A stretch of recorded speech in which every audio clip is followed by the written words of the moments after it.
Assalamualaikum warahmatullahi wabarakatuh.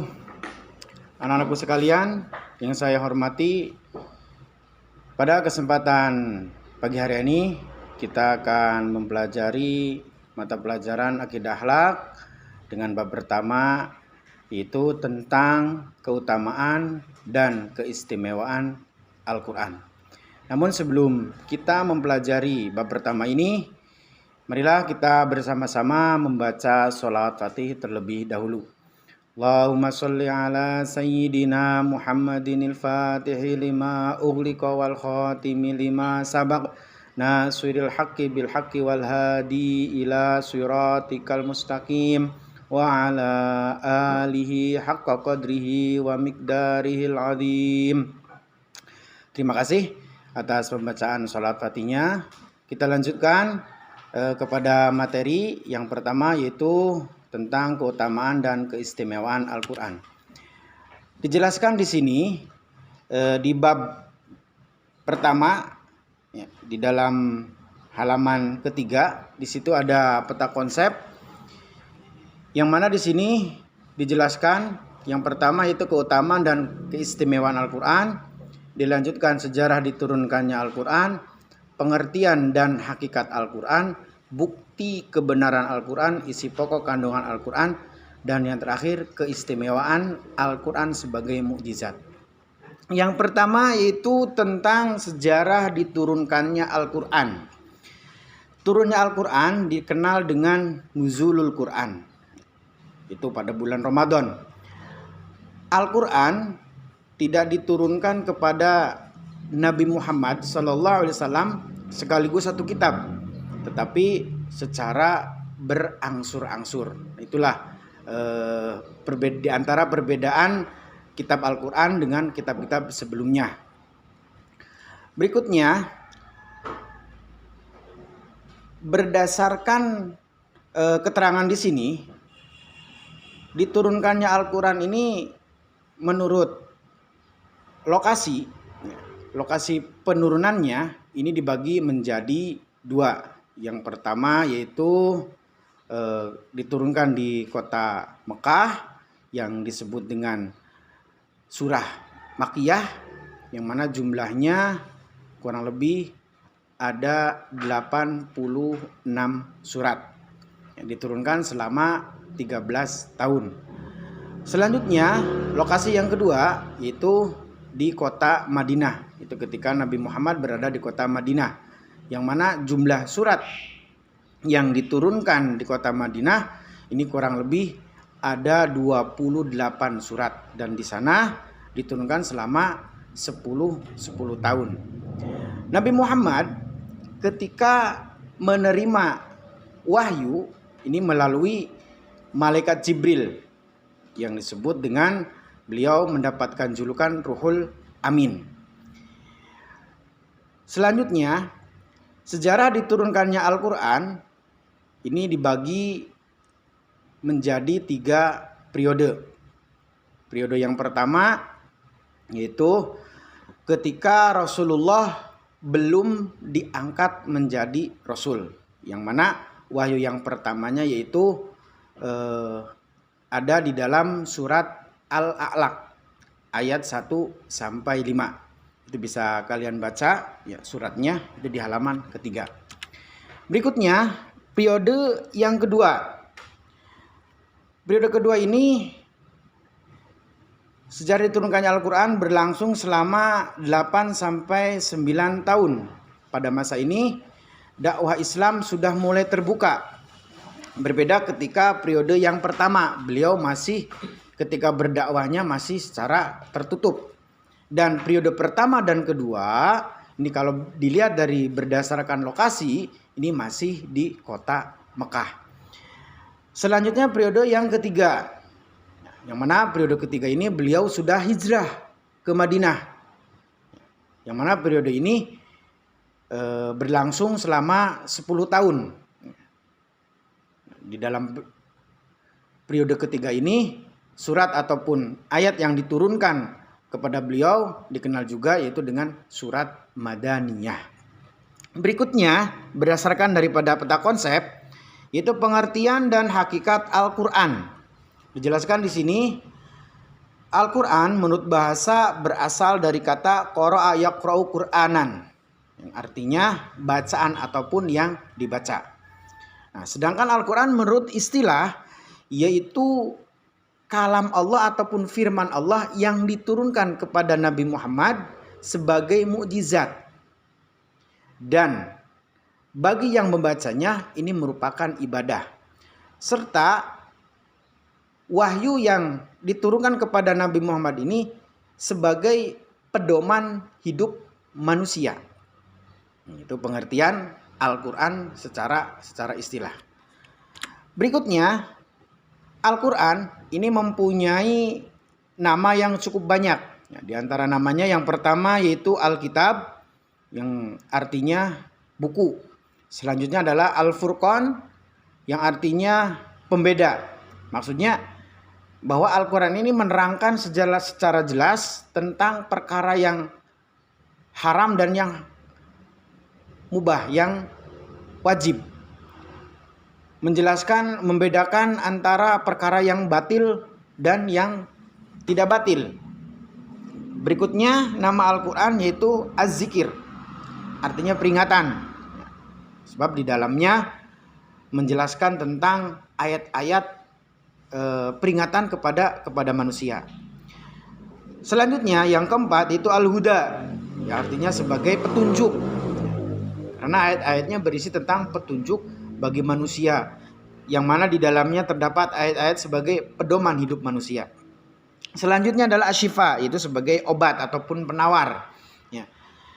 Dikatakan Asyifa karena dapat menyembuhkan berbagai macam penyakit hati. Bahkan bisa menyembuhkan penyakit luar juga. Ya. Berikutnya An-Nur, yang artinya cahaya. Dikatakan An-Nur karena Al-Quran ini terdapat banyak sekali ayat-ayat sebagai petunjuk-petunjuk kepada manusia, dan juga sebagai penerang hati manusia. Dan terakhir nama Al-Quran itu Al-Bayyinah, artinya keterangan. Nah, itu nama-nama Al-Quran. Selanjutnya adalah bukti kebenaran Al-Quran. Bukti kebenaran Allah menurunkan Al-Quran. Dijelaskan di dalam firman Allah dalam surat Al-Maidah ayat 48. Ini bisa kalian baca di dalam buku LKS ataupun bisa cari langsung di dalam Al-Quran. Ya. Di sana dijelaskan pengakuan Allah tentang diturunkannya Al-Quran. Yang mana Al-Quran ya tadi dijelaskan sebagai berfungsi sebagai mukjizat. Ya. Bukti kebenaran atas kenabian Nabi Muhammad yang diturunkan ya kepada beliau. Ya. Nah, itu tentang bukti kebenaran Al-Quran. Ya. Dan bukti nyatanya lagi Al-Quran ini sampai sekarang kita bisa melihatnya, memegangnya, dan juga bisa membacanya. Ya. Berikutnya isi pokok kandungan Al-Quran. Yang mana isi pokok kandungan Al-Quran ini meliputi 5 hal. Yang pertama, isi kandungan Al-Quran itu menjelaskan tentang akidah, tauhid. Ya. Tentang keyakinan dan kepercayaan kepada Allah. Ya. Dengan meyakini serta mempercayai bahwa Allah merupakan satu-satunya Tuhan yang berhak dan wajib disembah dan tiada sekutu baginya. Yang kedua, itu tentang ibadah. Yang mana di dalam ayat-ayat Al-Quran ini berisi tentang tata cara kita beribadah kepada Allah, ya. Tentang tata cara sholat, tentang tata cara puasa, haji, dan juga yang lainnya. Yang ketiga, isi pokok kandungan Al-Quran adalah janji ataupun ancaman. Ya. Bagi siapa janji? Bagi mereka yang mau menjalankan perintah-perintah Allah. Allah menjanjikan bahwasannya barang siapa yang melaksanakan perintah Allah, ini akan mendapatkan pahala dan mendapatkan surga. Dan barang siapa yang meninggalkan ataupun perintah Allah, ini akan mendapatkan dosa dan akan dimasukkan ke dalam neraka. Selanjutnya, ya, yaitu jalan mencapai kebahagiaan dunia akhirat. Artinya, manusia yang mau memegang teguh kepada Al-Quran, ini hidupnya akan tentram. Dan juga di dalam Al-Quran ya, menjelaskan tentang hubungan ataupun mengatur hubungan manusia dengan Tuhannya, yaitu Allah, yang disebut dengan hablum minallah, dan hubungan antara manusia dengan manusia yang disebut dengan hablum minan nas. Dan yang kelima yaitu tentang kisah dan cerita, yang mana di dalam Al-Quran ini terdapat ayat ataupun surat yang menceritakan tentang nabi-nabi terdahulu, rasul-rasul terdahulu, dan juga sejarah-sejarah umat-umat yang terdahulu, baik itu umat-umat yang taat beribadah dan juga umat-umat yang durhaka kepada Allah. Berikutnya, berdasarkan daripada peta konsep ya, yang terakhir yaitu tentang keistimewaan Al-Quran sebagai mukjizat. Dijelaskan di sini keistimewaan Al-Quran. Yang pertama yaitu keaslian Al-Quran. Di Al-Quran itu dari mulai zamannya Rasulullah, dari mulai zamannya Nabi Muhammad sampai sekarang itu masih asli. Ya.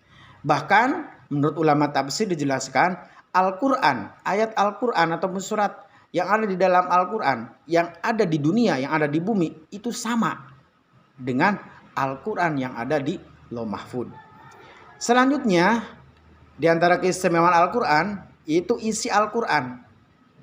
Yang mana isi Al-Quran ini bisa menjawab seluruh masalah, seluruh problematika kehidupan manusia di berbagai tempat dan zaman. Jadi walaupun kita berada dimanapun, kalau kita berpegang teguh kepada Al-Quran ya, sebagai pedoman hidup kita, ini seluruh masalah hidup kita bisa teratasi. Yang ketiga yaitu susunan bahasa. Susunan bahasanya luar biasa sekali dalam Al-Quran. Bahasa Al-Quran itu begitu indah. Al-Quran diturunkan menggunakan bahasa Arab yang sangat tinggi. Kalau dalam ilmu sastranya ini, sastranya sungguh sangat tinggi sekali ya. Jadi tidak ada yang bisa menandingi bahasa yang ada di dalam Al-Quran. Ketika zamannya Khulafaur Rasyidin, ada seorang munafikun yaitu Musailamah Al-Kadzab. Dia mencoba menandingi Al-Quran. Dia membuat ayat dan surat. Tetapi ketika ayat tersebut sudah jadi, ini malah menjadi bahan ejekan teman-temannya. Selanjutnya, yang keempat, yaitu misi yang diemban. Yang mana kitab suci sebelum Al-Quran ini berlaku sementara. Jadi hanya umat itu tertentu. Sedangkan Al-Quran ini selama-lamanya. Ila yaumil kiamah, sampai hari kiamat. Jadi Al-Quran ini mempunyai misi untuk menyelamatkan umat manusia agar manusia ini selamat. Agar manusia ini tidak mendapatkan azab dari Allah, agar manusia ini nanti di akhirat bisa selamat semua. Nah itu tentang keutamaan dan keistimewaan Al-Quran. Dan yang terakhir yaitu hikmah diturunkannya Al-Quran. Yang pertama, hikmah diturunkannya Al-Quran ataupun manfaat diturunkannya Al-Quran itu sebagai pedoman hidup umat manusia. Selanjutnya ya, hikmah diturunkannya Al-Quran yang kedua itu sebagai kabar gembira. Bagi siapa kabar gembira? Itu bagi mereka yang taat, bagi mereka yang mau melaksanakan perintah-perintah Allah. Nah, terus peringatan.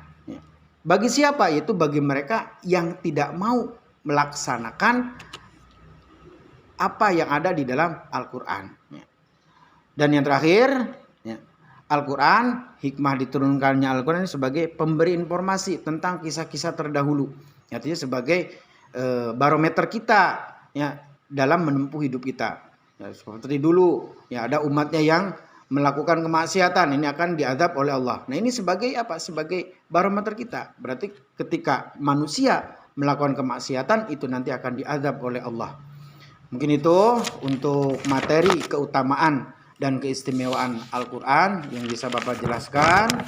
Ya, apabila ada keterangan ataupun penjelasan yang belum dipahami, bisa kalian japri ke Bapak. Bapak tunggu dari mulai materi ini disampaikan sampai jam 3 sore. Mungkin itu yang dapat Bapak sampaikan. Kurang lebihnya mohon maaf. Wallahul muwaffiq ila aqwamit thoriq. Assalamualaikum warahmatullahi wabarakatuh.